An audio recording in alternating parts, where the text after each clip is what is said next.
जय हिंद साथियों, मैं फिर से आ गया हूँ आप लोगों के बीच। अभिषेक आर्ट्स में आप लोगों का स्वागत है। तो जैसा कि मैं आप लोगों को बता दूं कि कुछ दिनों के लिए मैं लाइव क्लास लेके नहीं आ पाऊंगा। मैं पर संडे के दिन 9 बजे आप लोगों के बीच लाइव क्लास लेके आऊंगा, जो कि मैं बता दूं कि पॉलिटिकल का 2 नंबर चैप्टर संडे के दिन लाइव क्लास में आपका चलेगा। मैं आप जैसा कि आपको बता दूँ कि जितने भी इस बार जितने भी मेरे छोटे भाई बहन 10th परीक्षा में जो कि 10th परीक्षा में सफल हुए हैं, सबको ढेर सारी शुभकामनाएं अभिषेक आर्ट्स की तरफ से। अगर आप आर्ट्स पढ़ना चाहते हैं, आर्ट्स में बहुत सारा फ्यूचर है, अगर आपको देखना है तो मैं बताऊंगा एक वीडियो में आके स्पेशलिस्ट कि आर्ट्स में क्या क्या फ्यूचर, उस पर मैं भी चर्चा करूंगा। लेकिन मैं फिलहाल मैं भी आपको बता दूं, याद रखेगा कि आर्ट्स के बादशाह अभिषेक आर्ट्स जुमरा में, याद रखेगा, देख लीजिए आर्ट्स के बादशाह अभिषेक आर्ट्स में, याद रखेगा कि आप लोगों के लिए देख लीजिए आर्ट्स के बाद अभिषेक आर्ट डोगरा में 25 मार्च से 12th का नया बैच शुरू हुआ था, जो कि अभी चल रहा है। अभी तक बैच में जगह है, आप ज्वाइन कर सकते हैं अभी भी चाहे तो। बैच ज़्यादा गया नहीं है, ज़्यादा दूर नहीं गया, बस हम लोग बहुत कम अभी पढ़े। तो आप 12th का नया बैच 25 मार्च से स्टार्ट हुआ था, जो कि 9 बजे आप यहाँ पर इसमें आके ज्वाइन कर सकते हैं। आगे मैं आप लोगों को बता दूँ, देख लीजिए आगे मैं आपको बता दूँ, देखिए हम बता दूँ कि 5 अप्रैल, याद रखिएगा 5 अप्रैल से, याद रखिएगा कितने अप्रैल से, तो 5 अप्रैल से, देखिए 5 अप्रैल से, देखिए 5 अप्रैल से, 5 अप्रैल से याद रखिए 11th के नया बैच शुरू हो रहा है। 5 अप्रैल से 11th का नया बैच शुरू हो रहा है, वह सुबह के 7 बजे, मॉर्निंग में कितने बजे, 7 बजे। तो आप आर्ट्स पढ़ना चाहते हैं और खास तौर पर मैं बता दूं कि अभिषेक आर्ट्स में, तो फिर आप जल्दी एडमिशन शुरू हो चुका है, सीट सीमित है, याद रखिएगा। उस बैच में मात्र और मात्र, याद रखिएगा, हम लोग को 100 स्टूडेंट ही इस बार एडमिशन हम ले पाएंगे अपने यहाँ 11th में। मात्र 100 स्टूडेंट का एडमिशन ले पाएंगे, जिसमें हमको लगता है कि 50% एडमिशन करीब में हो चुका है। तो एक सुबह के 7 बजे जो बैच है, ठीक है, ये आपका 5 अप्रैल से शुरू होने वाला है। तो आप ज़्यादा देर ना करें, ठीक है। एक बैच में मात्र मेरे यहाँ 50 स्टूडेंट पढ़ता है, तो 50 स्टूडेंट के लिए जो भी बैच शुरू होने वाला है 5 अप्रैल से, तो आप इसमें ज्वाइन कर सकते हैं। तो देर ना करें, हमारी पता है, याद रखिए Kamalagarh high school, Kamalagarh high school gate के जस्ट सामने, ठीक है, टावर वाला कैंपस में। मेरा मोबाइल नंबर है 95 70 82 38 84। आप विशेष जानकारी के लिए इस पर संपर्क कर सकते हैं। तो चलिए बिना टाइम गंवाए हुए हम ज्योग्राफी के दुनिया में आप लोगों को ले चलते हैं। किस दुनिया में ले चलते हैं? ज्योग्राफी के दुनिया में ले चलते हैं। तो चलिए हम आप लोगों को बता दें कि ज्योग्राफी में हम लोग क्या कहाँ तक हम लोग पढ़ चुके थे। तो देखिए ज्योग्राफी में, देखिए ज्योग्राफी में हम लोग कौन सा चैप्टर था, तो आप याद रखिएगा ज्योग्राफी का कौन सा चैप्टर था। तो आपको पता है कि पिछले दिन हम लोग ज्योग्राफी का कौन सा चैप्टर पढ़े थे, तो वहाँ से हम आपको आज पढ़ाने वाले हैं। जो चैप्टर नंबर कितना था, 2 था या 1 था, चैप्टर नंबर 1 था। तो चैप्टर नंबर 1 में याद रखिएगा, देखिए चैप्टर नंबर 1 में याद रखिएगा हम आप लोगों को जो बताए थे उसका कुछ ऑब्जेक्टिव बाकी रह गया था करवाना, तो वही आज ऑब्जेक्टिव करवाना, यानी जनसंख्या, भारत की जनसंख्या जो चैप्टर था इसका ऑब्जेक्टिव करवाना था। तो आज हम लोग ऑब्जेक्टिव करवाएंगे। क्या करवाएंगे हम आप लोगों के लिए, ठीक है, तो ऑब्जेक्टिव करवाएंगे। तो याद रखिएगा, चलिए हम आप लोगों के लिए क्या करवाने वाले हैं, तो याद रखिएगा ऑब्जेक्टिव करवाने वाले। तो थोड़ा ध्यान से देखिएगा, ऑब्जेक्टिव आज हम लोग करते हैं, ठीक है। कम समय में काम ज़्यादा है, तो स्पीड में आप लोग कलम कॉपी निकाल के रखिए और फिर हम लोग इसका ऑब्जेक्टिव करने वाले हैं। क्या करने वाले हैं, ऑब्जेक्टिव करने वाले हैं। चलिए तो हम लोग देखते हैं कि ऑब्जेक्टिव करने वाले हैं, याद रखिएगा। तो पहला प्रश्न क्या है, देखिए पहला प्रश्न क्या है, देखिए तो पहला प्रश्न है, आप याद रखिएगा, भारत में जनगणना, भारत में याद रखिएगा, भारत में जो जनगणना है आपका, याद रखिएगा, देखिए भारत में जो, देखिए जनगणना का महान विभाजन वर्ष कब था। देखिए तो कहता है कि भारत में जनगणना का महान जो विषय था, याद रखिएगा, वो था 1921 ईस्वी। कब था, 19 ईस्वी। आपको पता होगा कि प्रथम बार भारत में जो जनगणना हुआ था, याद रखिएगा, देखिए वह कितना में हुआ था, तो 1800, याद रखिएगा 1881 करीब में हुआ था। क्या हुआ था, 1881 में जो संपूर्ण जनगणना हुआ था, याद रखिएगा। पहली बार जो जनगणना हुआ था, जो पूरी जनगणना नहीं हुआ था, वो 1871 में हुआ था। कब हुआ था, तो 1871 में हुआ था। तो इसका आंसर क्या हो जाएगा, 1921 में हुआ था। देखिए महान विभाजक। दूसरा है विश्व में, देखिए विश्व में जनसंख्या की दृष्टि से भारत अपना कैमा स्थान रखता है। देखिए यहाँ जो डाटा है, याद रखिएगा, एक नया डाटा आ चुका है। इस आंसर को हम नहीं मानते, क्या नहीं मानते हैं, तो आज भारत जनसंख्या की दृष्टि से मैं बात करूं तो विश्व में नंबर 1 है। कितना है, देखिए तो इसका प्रथम स्थान है। कौन सा स्थान है, देखिए तो इसका प्रथम स्थान है। कौन स्थान है इसका, देखिए तो प्रथम स्थान है। याद रखिए कौन स्थान है, प्रथम स्थान है। तो दूसरा नंबर कौन है, देखिए तो अब 2 में चीन हो चुका है। कितना हो चुका है, चीन हो चुका है।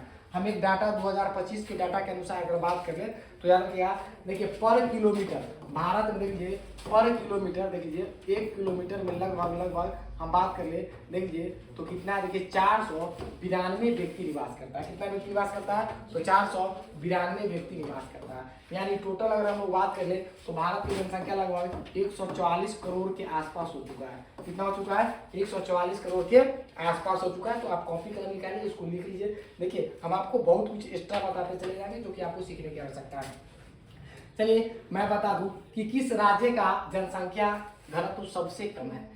देखिए प्रश्न है किस राज्य का जनसंख्या घनत्व सबसे कम है। देखिए तो आपका अरुणाचल प्रदेश है। कौन है? अरुणाचल प्रदेश है। याद कर लीजिए किस राज्य का जनसंख्या घनत्व सबसे कम है, तो अरुणाचल प्रदेश है। ठीक है, देखिए भारत में जनसंख्या का सर्वाधिक दर क्या है, यानी भारत में जनसंख्या जो है एक वर्ष में कितना बढ़ता है, तो 1.6% लगभग जनसंख्या भारत में बढ़ रहा है। याद रखिएगा।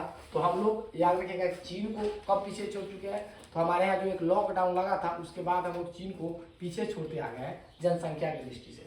चलिए अगला प्रश्न आपका क्या, 2011 की जनगणना के अनुसार याद रखिएगा। देखिए अभी तक जनगणना हुआ नहीं है, जनगणना जब होगा तो फिर हम आपको नया डाटा बताएंगे।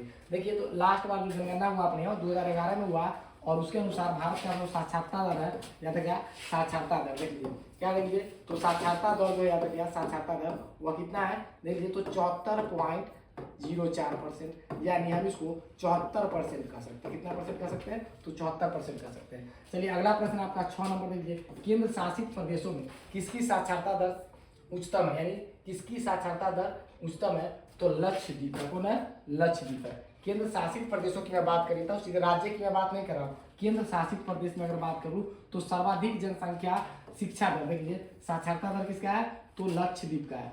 चलिए 2011 के जनगणना के अनुसार भारत का जनसंख्या घनत्व कितना था देखिए, तो 2011 के जनगणना के अनुसार देखिए जनसंख्या घनत्व जो था वह 382 था पर किलोमीटर, लेकिन अभी 492 हो चुका है। कितना हो चुका है? 492 हो चुका है वर्तमान में। कब देखिए, तो वर्तमान में यह आंकड़ा 492 हो चुका है। अगला प्रश्न है देखिए, भारत में सर्वाधिक जन वृद्धि का अवधि क्या है। देखिए जन वृद्धि की अगर हम लोग भारत में करें तो देखिए 1961 से 71 के बीच जो था वह भारत में जनसंख्या सबसे तेज बढ़ा था। ठीक है, देखिए 1961 से 71 के बीच भारत में जो जनसंख्या था वह सबसे ज्यादा बढ़ा था। याद रखिएगा डाटा कब से कब तक देखिए, तो 1961 से लेकर 71 तक। देखिए अगला प्रश्न क्या है, तो तमिलनाडु में कौन देखिए भाषाई परिवार प्रमुख है। देखिए तमिलनाडु में कौन भाषाई प्रमुख है, याद रखिएगा। देखिए तमिलनाडु में सबसे ज्यादा जो परिवार है किस भाषा को मानने वाला है, तो द्रविड़ भाषा का। कौन भाषा का देखिए, तो द्रविड़ एक भाषा है, द्रविड़ भाषा तमिलनाडु के लोग द्रविड़ भाषा को अधिक मानता है, तो इसको भी आप याद रखिएगा। देखिए अगला प्रश्न है, भारत में आगामी जनगणना किस वर्ष होने वाली है। देखिए एक डाटा के अनुसार भारत में आगामी जनगणना देख लीजिए 2021 में होने वाला था, लेकिन लॉकडाउन की वजह से जनगणना हो नहीं पाया 21 में, और 26 का डाटा है कि 26 में जनगणना शुरू हो जाएगा नवंबर में। कब? नवंबर से याद रखिएगा। देखिए आगे हम बात कर लेते हैं, किस राज्य में शिक्षितों का प्रतिशत सबसे अधिक है। देखिए पूरे भारत में केरल एक ऐसा राज्य है, देखिए पूरे भारत में केरल एक ऐसा राज्य है, याद रखिए कौन, देखिए तो केरल। देखिए केरल एक ऐसा राज्य है जहाँ पर साक्षरता दर सबसे अधिक है। देखिए यह देखिए साक्षरता दर अधिक है। देखिए ये बात जो है ये आपका कहने का मतलब केंद्र शासित प्रदेश पर लागू नहीं होता, सीधे राज्य की बात है। तो सबसे ज्यादा केरल में साक्षरता दर है, उसके बाद गोवा वगैरह की मैं बात करूँ तो है। देखिए गोवा तो भाई केंद्र शासित में आता है। चलिए अगला प्रश्न है आपका अनुमानतः 12 नंबर, किस वर्ष भारत की जनसंख्या 2 अरब हो गई जाएगी। याद रखिएगा एक डाटा के अनुसार बताया जा रहा है कि 2036 तक भारत की जनसंख्या जो है वह कितना हो जाएगा, ठीक है, तो 2 अरब हो जाएगा। कितना हो जाएगा? 2 अरब हो जाएगा। ठीक है, अभी कितना है तो भाई 140 करोड़ के आसपास है। याद रखिएगा कौन सा समूह भारत में विशालता भाषाई पाई जाती है। देखिए अगर हम भारत में सबसे ज्यादा भाषा अगर कोई भाषा बोली जाती है, याद रखिएगा तो यह भारतीय में आर्य है। कौन है? आर्य है। देखिए भारतीय में कौन है, देखिए आर्य है, ठीक है, कौन है? आर्य है। और सबसे ज्यादा हिंदी भाषी है। कौन भाषी है? देखिए हिंदी भाषी है। कौन भाषी है? तो हिंदी भाषी। भारत में सबसे ज्यादा बोली जाने वाला भाषा कौन है, तो हिंदी भाषा है जो भारत में सबसे ज्यादा बोला जाता है। चलिए अगला प्रश्न है, देखिए सन 2001 की जनगणना के अनुसार, देखिए सन 2001 की जनगणना के अनुसार जनसंख्या का देखिए अनुपात सर्वाधिक कहाँ है, तो तमिलनाडु में। कहाँ है? तमिलनाडु में। चलिए अगला प्रश्न है, देखिए सन 2000 देखिए क्या कहता है, सन 2001 की जनगणना के अनुसार, देखिए एक में पहला, देखिए पहले एक में हुआ, उसके बाद 11 में हुआ। देखिए तो 11, देखिए 2001 में जो जनगणना हुआ था वह भारत की जनसंख्या कितनी थी, तो उस समय मात्र और मात्र 102.8 करोड़ था। कितना था? 8 करोड़ था। आज हम बात करें तो लगभग 144 करोड़ हो चुका है वर्तमान में। ठीक है, वर्तमान में कितना हो चुका है? 144 करोड़ हो चुका है। आगे है, याद रखिए, भारत में राज्यों की कुल जनसंख्या कितनी है?